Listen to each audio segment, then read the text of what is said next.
welcome to another episode of Piercy Plays Guernsey FC with me, Andy. We're just after finishing the second season, where we finished sixth, unfortunately. The first thing to come up was the end of the season's awards, so they've obviously had a award ceremony last night, and Nathan, our left winger, our first really good regen, it was the first season's regen, so it was the first regen pretty much, comes out with 41%, Ben Morrison 27 and Charlie Fripp on 20. Nathan got the best goal of the season versus Crimping Casuals. We'll have a look at that in a second. Ben Morris was a signing of the season, and Tamil Roach was the young player of the season, and all of those guys are going to... possibly Charlie Fripp, maybe not, but we'll see if he comes on. They're all going to be involved next season. Let's just have a quick look at Nathan's goal. This was playing the old asymmetric formation. So Charlie to Arthur. Great ball over. Oh yeah, this is the absolute hammer from... half volley hammer off a bad header from long range. Beautiful goal from Nathan. So yeah, it deserved to be goal of the season. That was really nice. We see our best 11. Interestingly, has Harry Tobin, left back. I would have put Tamil there actually now, but he did play a lot at the start of the season, as did Frank. Steve Aldridge has come on a lot though. Tom Bruce and Charlie Fripp at the back. Ed Palmer, because he's our only real defensive midfielder who can do anything, so that's superb. Arthur and Charlie Higgins, totally agree. Nathan and Ben with Robbie Legg up front, so yeah, cannot disagree with that. And if we have a look at the best 11, goals spread around. The top goal scorer was 12, but we had 2 with 11 as well, so yeah, goals have been spread around the team quite a lot, and defenders have been getting in the act as well, so that was good. I'd want a few more goals from maybe our centre mid, but to have... I'll have to think about what we're going to do next season with regards to formation, because I think this one can be brilliant, but it just seems to be so difficult to get the interplay working properly. Might have to tweak a few bits and pieces. Right, so we're going to have a look at just a few stats and high level bits and pieces to do with the team. So this is the sort of the goals screen, and Joe Charles still top scorer of 12, Ben with 11 and Robbie with 11. Interesting on the shots though, his shots hitting target. 36 out of 75, 29 out of 49, 25 out of 43. Nathan 26 out of 75. So yeah, he has the shots, but maybe he shouldn't. It's something I need to think about. Looking at this shot, I mean, Robbie Legg is 25 on target out of 43 and 11 goals is pretty good. And Ben, so maybe Ben and Ben should be on the shoot more. Nathan should be on shoot less. Frank, just not a brilliant season, but he didn't play for a lot of it because he just couldn't get in the squad. 16 on target out of 33, which is not bad, but not Robbie Legg's standard. Charlie from midfield, 19 out of 42. Arthur, 20 out of 39 is very good, so maybe he should be hitting more shots because he's getting them on target, even though of the 20 shots, only 4 went in.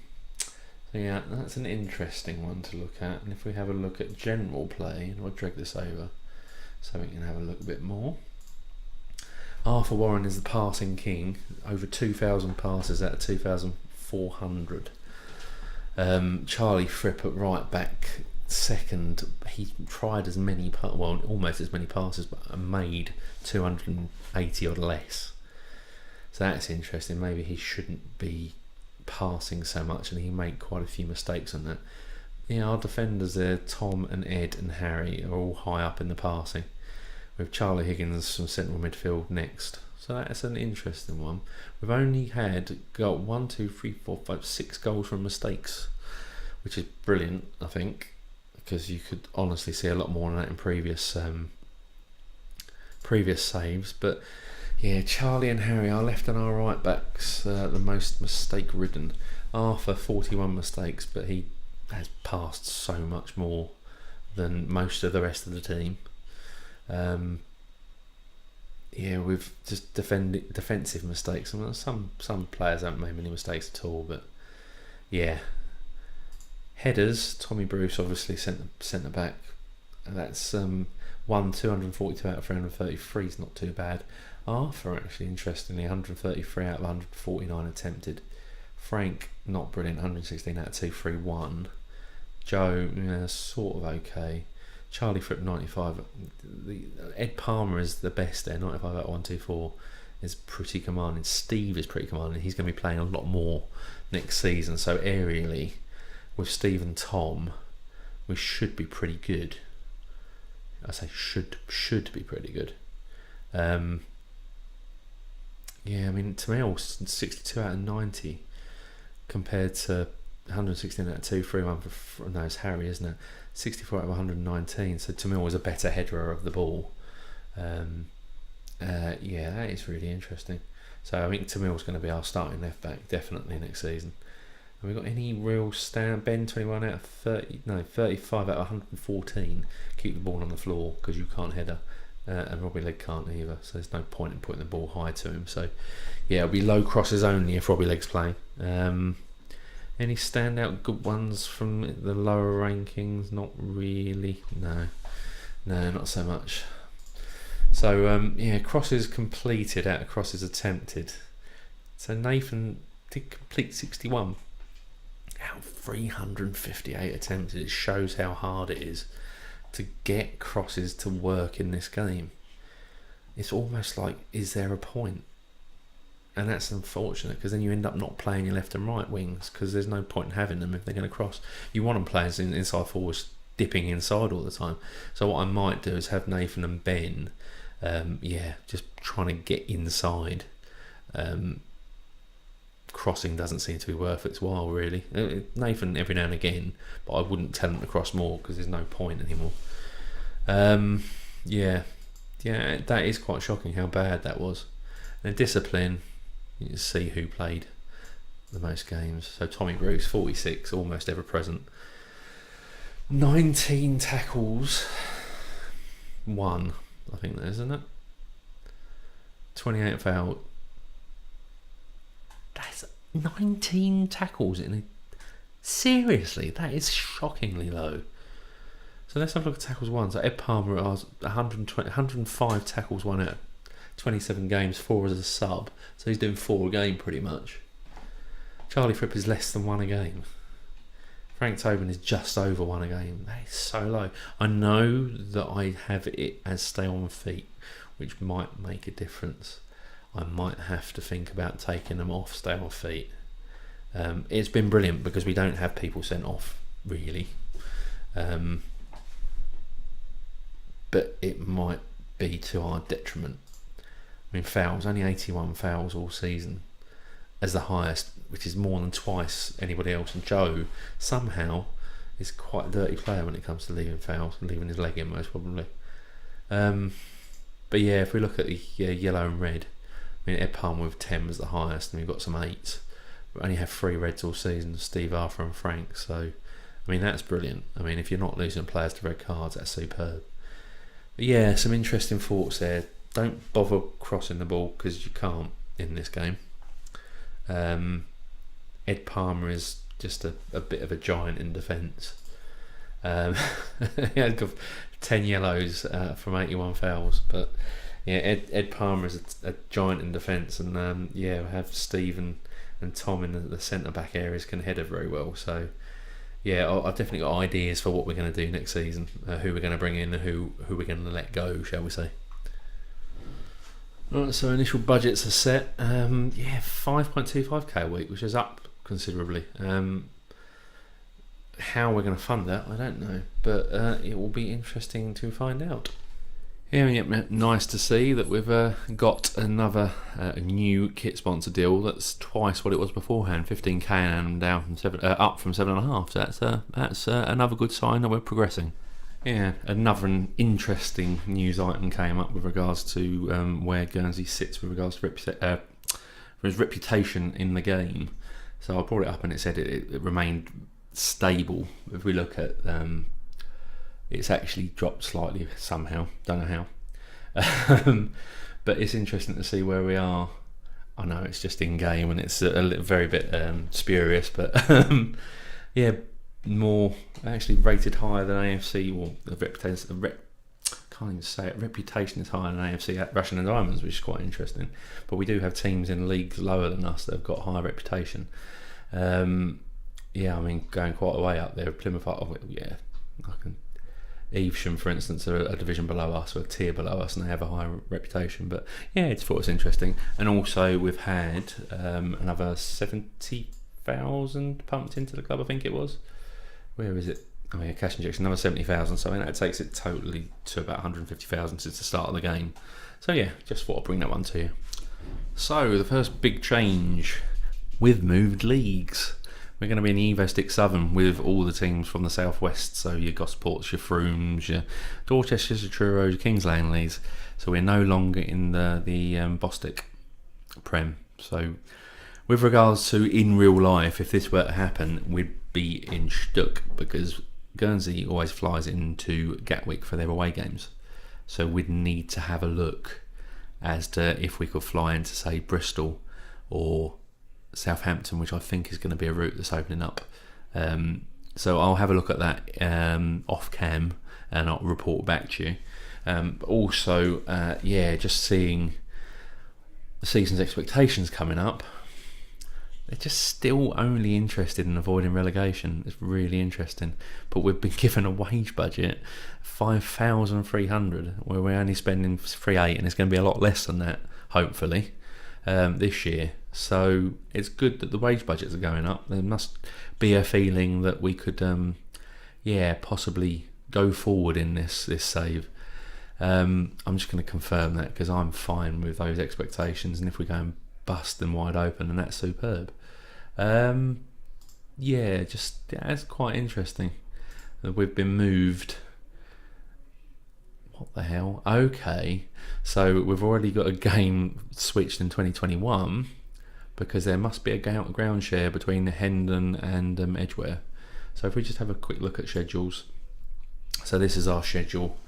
We move cups as well, so we're no longer playing in the Alan Turvey because that's a Isthmian only thing. So we're going to be playing in the big freebet.com Challenge Cup.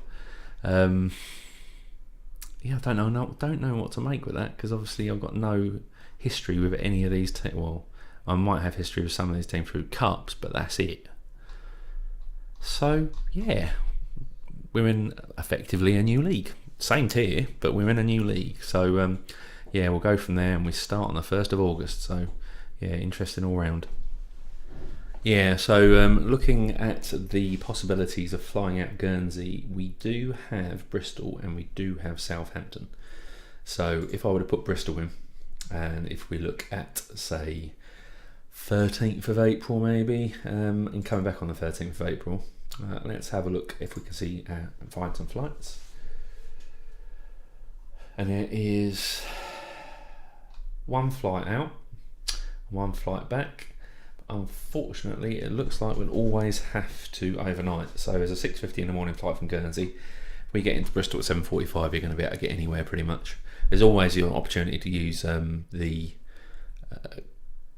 Gatwick flights if needs be. I mean, looking at the league that we have, Chesham, Farnborough, Hendon definitely, maybe Kings Langley.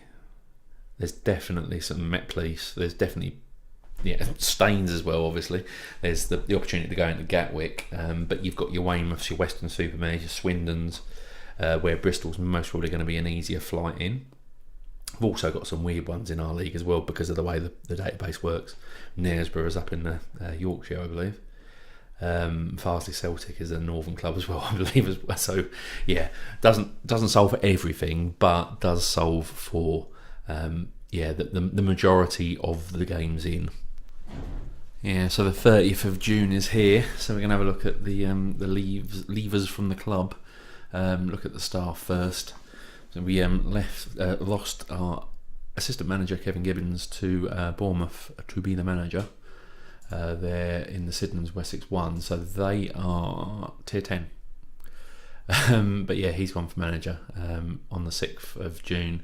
And I've released Dom Hume, Chris Heyman and Jim Lowe, so director of football, and I'm not going to bother getting one at the moment because there aren't any out there that I'd want to get.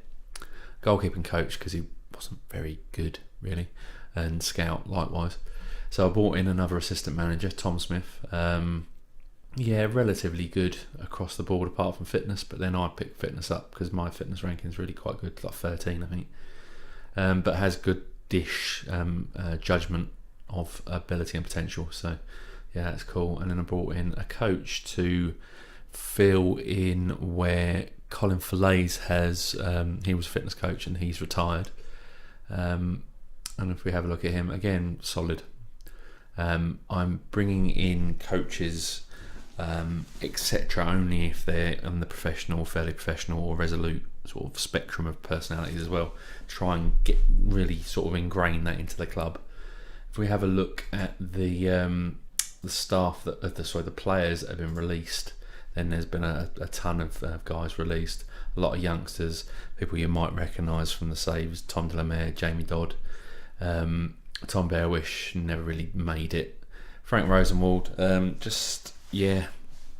didn't ever seem to get enough out of him. Occasional goal, but I've got forwards, and he would be like third or fourth best, so I didn't see the point in keeping him in. I think I'd just rather free up the wage budget. So if we look at the finances, 92 in the red, but we're currently spending 2,900. I've committed spending 2,400 really. We've got some non-contract guys in who were on contract before, who won't really show or play much. At the moment it's Liam and Jamie, but we've got a few more that are going to come in as on non-contracts as well. Some of these guys that are currently on contract, like Sean Stewart, is he there anywhere? Yeah, I mean he's going to be on a non-contract, so his 130 quid a week won't happen. He'll only get paid pay as you play, so that will be quite interesting. And Joe Charles as well will be pay as you play. I've decided I wanted to keep him in just because I'm a sentimental old fool. But that said, that leaves us with a team report that isn't too bad. Talking about Arthur Warren and Ruben Wilson and whatnot, but we do lack in lots of areas. And if we look at the squad depth, then we haven't got nobody over a 3.5 star now. On the opinion of Cameron Pittman, who's one of the best judgment out of everybody. So we are looking to strengthen in most areas: left back, left wing, right wing, centre back. I'm not so worried about the forwards at the moment because Ruben and Robbie Legg will be taking that over. But it could be a tough season. If we look at the competition itself, the Evo-Stick Premier South, we've got lots of teams that aren't obviously from that area in there now, so obviously the Scarboroughs and whatnot, so it's a little bit of a jumble. But if we have a look at the season preview, we're not bottom, but we are second bottom at 900 to 1, which is crazy. Farsley Celtic are top, and they have most of the players of the sort of Dream 11. So this could be a tough one as well. Don't expect you to get out of this division this year, that's all I can say. With regards to scouting, obviously I'm going for as many people as I can, and I'm finding, again, really difficult.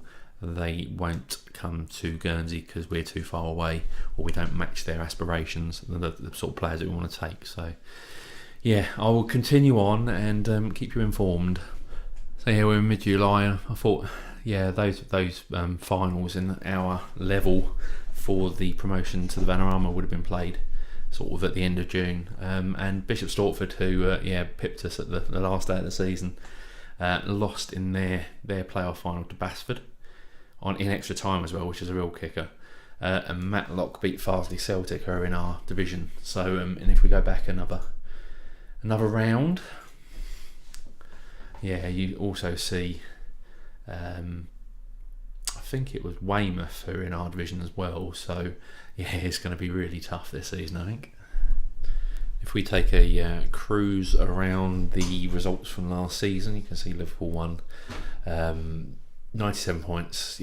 Only 3 losses is pretty amazing. But Man United, Man City, Tottenham, Arsenal, Chelsea, top 6 seems pretty ingrained and entrenched even in this simulation.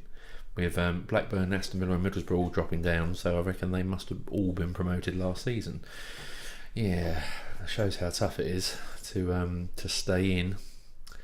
And if we look at Sky Bet, so the Championship, Fulham, Norwich, Huddersfield all up. They've always been pretty good value for money. I think the parachute payments are making it a lot easier for these teams to go up than in real life, maybe. Obviously this season with Leeds doing what they're doing and Sheffield United and Norwich, it shows that can be countered.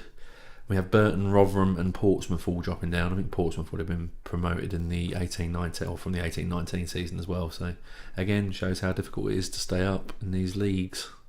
If we go to the next one, it's the League One, and Sheffield Wednesday, Sunderland and Bolton all up. So Sunderland on the way back up, which with their resources they really always should be a lot higher than League One. They should really be Premiership all the time, but on the way back up. And you've got Wickham, Northampton, Walsall and Accrington all going out the bottom into League Two.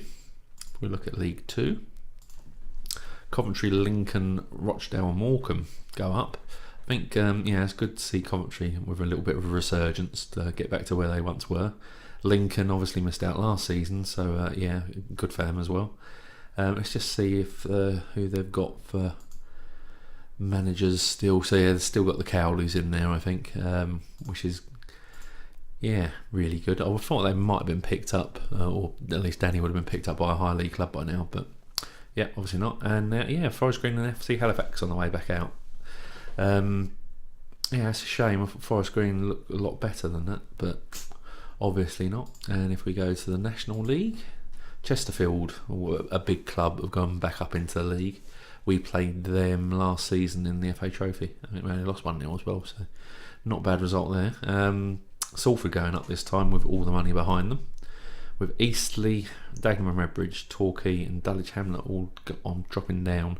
Torquay and Dulwich Hamlet would have been promoted last season as well, so again just shows how difficult it is to stay up. Vanarama North, Telford and Darlington on the way up, so that's good. Darlington again, another club that have been bigger at times and have gone back up, moving back up the leagues, with Braintree, Warrington and Nuneaton Borough going down. Now Braintree I know should definitely not be in the National League North, but that's just a part of the database. They will most probably go into the Bostik, I reckon. And if we have a look at Vanarama South, so Billericay with all their money and Glen Tamplin on the way up, with Dartford, with Mersham, who were promoted as champions from the Bostik last season. Season before, obviously. We played them in the Cups. Gloucester and Oxford City on the way down. So again, shows how tough, I'm going to keep saying it, shows how tough it is to stay up. Who else have we got to look at? Should we look at the Bostik? So last season's Bostik, obviously, our division, Worthing went up. None of the other guys got through the playoffs to get the 2 spots. Cheshunt, Hartley, Wintney and Malden and Tiptree all made their way down.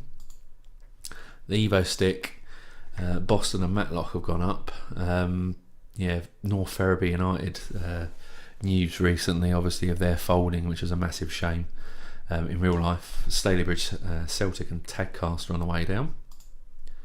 In the Central, only Bedworth went up. So if that was that, sorry, I just need to go back to the Northern.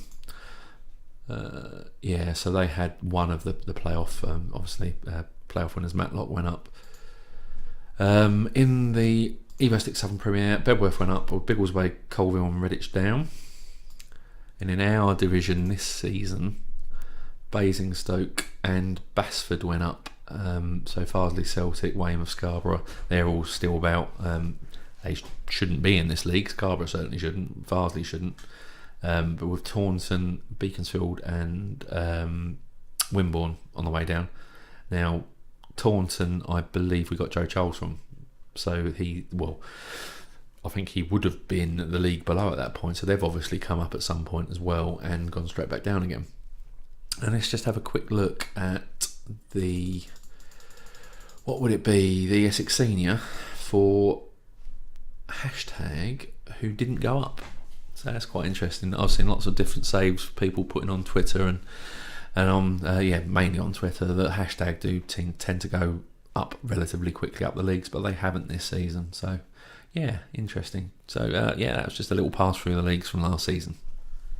And here's a quick look at the European Football Championships 2020. Yeah, any standouts? I think it's obviously Italy and Norway, Croatia, Macedonia, which is quite a strange one. Not renowned for being massively strong in real life, especially not stronger than Czechia, as it's called now, and Denmark. Poland, Holland, Wales, or Portugal, bottom of the group. 3 losses, that's mad. Scotland topping a group with England, Turkey and Bosnia in it. Yeah, that's another interesting one as well. Sweden not qualifying from, that's a bit of a group, that one. Serbia, Ukraine, Spain and Sweden. Last group, France not qualifying, but that as a group is crazy with the seedings. Germany, Hungary, Belgium and France. That is a mad group. So if we have a look at the second round, Italy putting Holland out, it's quite a biggie. Norway getting what would be called an easier tie against Macedonia. Spain putting Croatia out. Hungary putting Poland out on penalties. We put Ukraine out. Who scored? Jesse Lingard and Harry Kane. Germany, knocking Wales out 3-0. Turkey putting Serbia out. And Belgium putting Scotland out in extras. That's a real shame. Oliver McBurney scoring for Scotland, but Romelu Lukaku scoring in the 99th. Okay. Quarterfinals. Italy putting Spain out on penalties. Norway beating Germany. Wow. Turkey beating England. That's crazy. Definitely not renowned for having a decent team. Well, that stronger team in real life. But Belgium absolutely smashing Hungary 6-1. Semi-final. Italy putting Norway out in extras, but Turkey beating Belgium. So we've got a final, Italy-Turkey, which hasn't been played yet. So I'll bring you that result. But that is a mad final. Oh, and how's about that? Turkey beating Italy 1-0 in extra time. God, what's that? Hakan Çalhanoğlu. Who's he with? Contract with Paris Saint-Germain courses. Yeah, so that's 1-0 Turkey, European champions. That's almost up there with Greece, I think. That's crazy. So here's our transfer dealings. It's an absolute joke, isn't it? Only 2 brought in. Joshua Allen, an 18-year-old who's come on at 40 quid a week. He's one for the future. And Louis Morrison, who's also 19 years old and again coming for the future. 2 stars. At the moment, I'm trying to get anybody who's good enough to really improve the squad. They want 700-800 quid a week and stupid money per game. So it's just not happening at the moment. I'm just going to continue on through the rest of the season. Just try and improve the squad to some point, because this is the squad at the moment. I've got a few people who are coming in on trials, but they're not of a quality to help. Even though they've got names like Max Hercules, if he was good, that would be so amazing. Just have him in the squad. Have a Max Hercules playing for you. That's just like wow. But yeah, looking at the team, it's going to be pretty much unchanged from last season to start with. Now, we did well, coming 6th. I don't think this league is going to be any more difficult than that league, to be fair. It's just going to be a case of, can we just maybe get a playoff place? That would be amazing. But game coming up in the next episode will be Gosport away. Looking at their squad, they've got some pretty high wages in their team. What have they done so far in pre-season? They've not had great pre-season, but then they have played somebody like Portsmouth, so that's quite difficult. And they're very much favourites to win against us, as you'd expect. If we look at the competitions again, and we are, I think, now rated bottom in the season preview, 251. So it's better than 901 anyway, but it's going to be a tough one. But anyway, if you've liked this little overview between seasons, I'll try and do this between every season. Leave a thumbs up on the video and subscribe for this kind of content Monday through Friday every week. That'd be brilliant. Thank you very much. Bye.